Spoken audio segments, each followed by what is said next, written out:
Fred Matiang'i and Justin Muturi have raised the concerns over the integrity of Kenya's 2027 general election, pointing to alleged attempts to manipulate voter registration and warning of weaknesses within the electoral system. Their remarks come at a time when the country has already begun preparations for the next election, with the voter registration underway across the country. The concerns were raised during the United Opposition rally held in Makueni County. At the gathering, leaders focused on what they described as emerging risks to the electoral process. Their message centered on the need to safeguard the credibility of the vote and ensure that the outcome reflects the will of the people. Fred Matiang'i, who associated with the Jubilee Party, highlighted what he described as an attempt to interfere with the voter registration and participation. He pointed to reports suggesting that some individuals are targeting young people seeking to acquire their voter cards. According to the concerns raised, such actions could create opportunities for electoral manipulation if left unchecked. The issue of voter cards is critical in Kenya's electoral system, and these documents are tied to a citizen's identity and are used to verify eligibility during the voting process. Any attempt to obtain them unlawfully could compromise the integrity of the election. Matiang'i's warning comes at a time when young voters are being encouraged to register in large numbers. Youth participation is widely seen as a key factor in shaping the outcome of the next election. As a result, any risks targeting this group carry broader implications for the democratic process. Alongside these concerns, Justin Muturi raised the questions about the state of the voter register, indicated that there could be irregularities within the databases, including entries that may not meet the required standards. According to issues highlighted were records that could belong to deceased individuals, as well as registrations that may not have followed proper procedures. The voter register is a central component of any election. It determines who is eligible to vote and ensure that each vote is accounted for correctly. Concerns about its accuracy can therefore have significant implications for public confidence in the process. Muturi's remarks suggest that addressing these issues early will be essential in maintaining trust in the electoral system.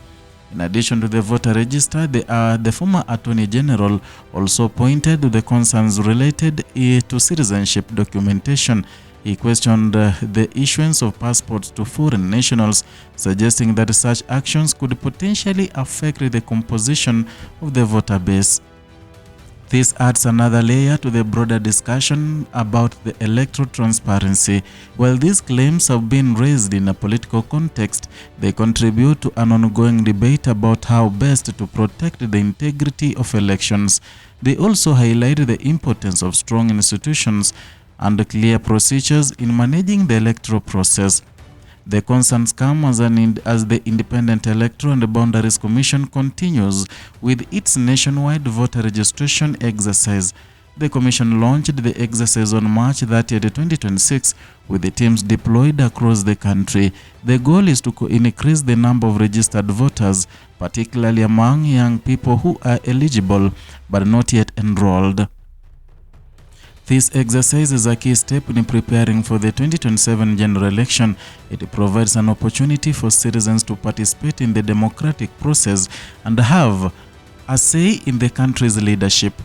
At the same time, it places responsibility on electoral authorities to ensure that the process is conducted in transparent and credible manner. Other political leaders also used the rally to emphasize the importance of civic participation, and Rigathi Gachagua encouraged young people to take part in the voter registration exercise. His message focused on the role of youth in shaping the country's future through the ballot, and this emphasis on participation reflects a broad understanding that the strength of an election depends not only on systems and procedures, but also on an involvement of citizens. When more people register and vote, the outcome is more representative of the population, and as political activity increases, the conversation around electoral integrity is expected to remain central.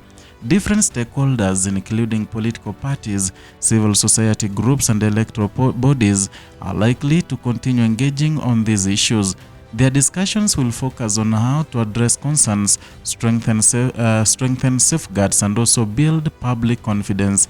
For many Kenyans, the credibility of the election is not just a political issue, it is also a matter of trust in institutions and the rule of law. Ensuring that elections are free, fair, and transparent is essential for maintaining stability and legitimacy. The concerns raised by opposition leaders highlight the need for vigilance, and they also underscore the importance of early preparation and the continuous improvement in electoral systems. While the claims will require verification through appropriate channels, they serve as a reminder of the challenges that can arise in managing large-scale democratic processes. At the same time, they place a spotlight on the responsibility of electoral authorities to address any gaps and also maintain the integrity of the system.